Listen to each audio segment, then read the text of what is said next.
Warahmatullahi wabarakatuh. Selamat pagi, siang, sore. Perkenalkan, nama saya Hafiz Iza Mufid Asidiki dengan NIM 1303183044 dari kelas IT 4203 dengan dosen Pak Gede Agung Ari Wisudiawan untuk mata kuliah basis data lanjut dari Fakultas Informatika Universitas Telkom. Kali ini saya ingin membahas tentang beberapa materi yang ada di basis data lanjut. Untuk materi pertama yang akan saya jelaskan adalah query processing. Pertama-tama apa sih itu query processing?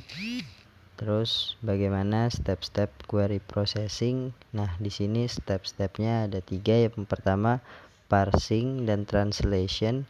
Yang kedua itu ada optimization. Yang ketiga ada evaluation. Nah, apa sih itu parsing? Parsing itu proses yang dilakukan untuk memeriksa sintaks query yang kita tulis.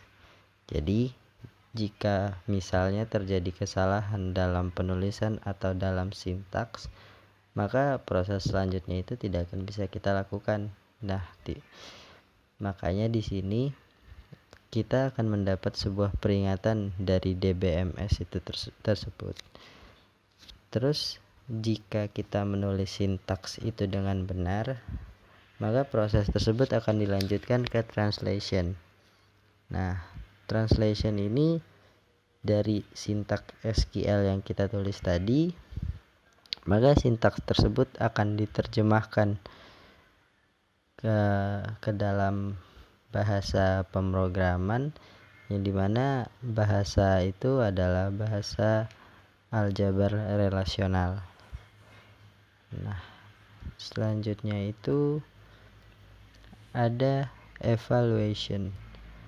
Nah, evaluation itu ketika sebuah mesin eksekusi query mengambil rencana evaluasi permintaan, lalu dijalankan rencana tersebut dan mengembalikan jawaban untuk permintaan tersebut.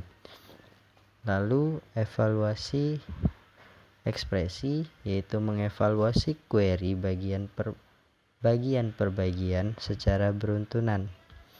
Terus dalam evaluasi ekspresi itu terdapat materialisasi dan pipeline.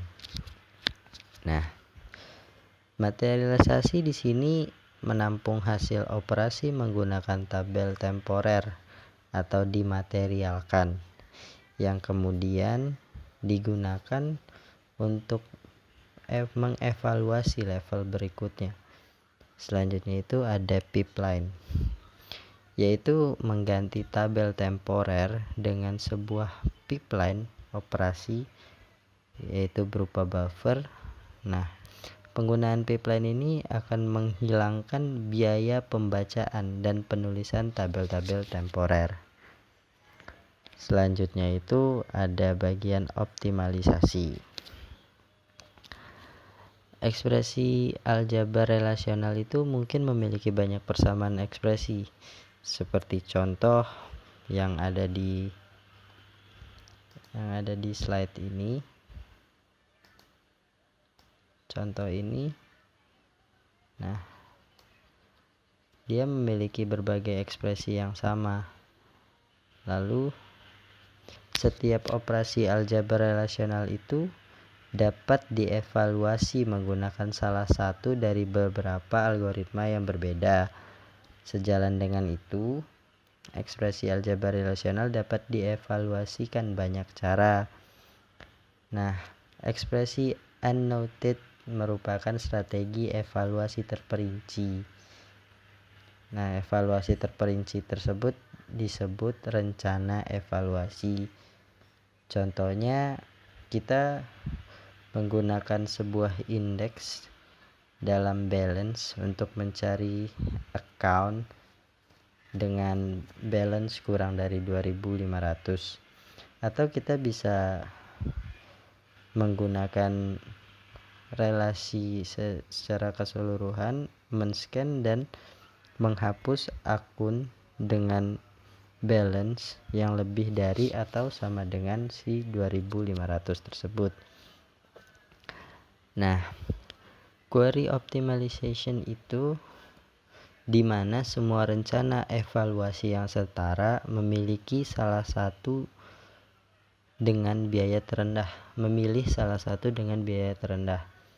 Biaya diperkirakan menggunakan informasi statistik dari katalog database.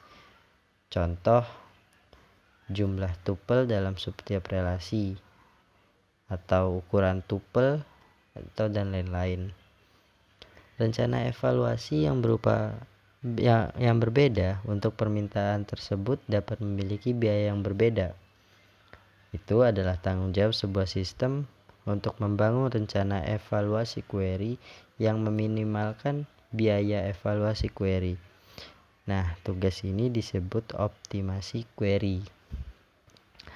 Pada bagian optimasi ini kita mempelajari bagaimana untuk mengevaluasi operasi individu dalam rencana query dan bagaimana memperkirakan biaya mereka. Nah, setelah itu terdapat struktur dari pemrosesan query tersebut.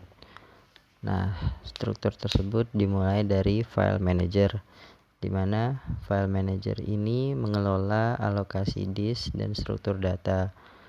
Selanjutnya itu ada buffer manager. Nah, buffer manager di sini itu adalah sebagai transfer data antara disk dan memori utama. Selanjutnya itu terdapat query parser. Nah, query parser di sini tugasnya untuk menerjemahkan query ke dalam bahasa mesin. Yang sudah dijelaskan tadi di awal, yaitu parsing dan translation. Nah, selanjutnya ada strategi selektor. Nah, di sini strategi selektor itu untuk mentransformasikan query ke dalam bentuk lain yang lebih efisien dan menentukan strategi untuk mengeksekusi query tersebut. Kemudian ada authorization. Authorization atau integrity manager ini merupakan batasan-batasan integritas dan otoritas user untuk mengakses sebuah data. Terus ada yang namanya recovery manager. Recovery manager di sini untuk mengatur tetap konsisten meskipun terjadi kerusakan ataupun kegagalan. Yang terakhir yaitu konkurensi kontrol. Nah, konkurensi kontrol ini untuk menjamin interaksi secara kongruen dilaksanakan tanpa adanya konflik antar user. Nah, ini merupakan struktur dari pemrosesan query, di mana dari query tersebut kita masukkan, lalu masuk ke dalam file manager, lalu ditranslasikan ke dalam mesin. Nah, hasilnya itu menghasilkan query tersebut.